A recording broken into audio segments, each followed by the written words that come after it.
ஆன C Joseph Vijay எனும் நான்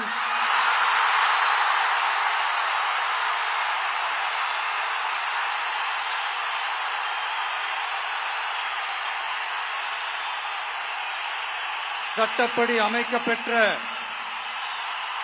இந்திய அரசியல் அமைப்பின்பால்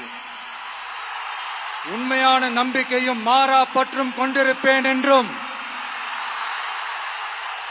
இந்திய நாட்டின் ஒப்பில்லாத முழு முதல் ஆட்சியையும் ஒருமையையும் நிலைநிறுத்துவேன் என்றும் தமிழ்நாட்டு அரசின் முதலமைச்சராக உண்மையாகவும் உளச்சான்றின்படியும் என் கடமைகளை நிறைவேற்றுவேன் என்றும் அரசியல் அமைப்பிற்கும் சட்டத்திற்கும் இணங்க அச்சமும் ஒருதலை சார்பும் இன்றி விருப்பு வெறுப்பை விலக்கி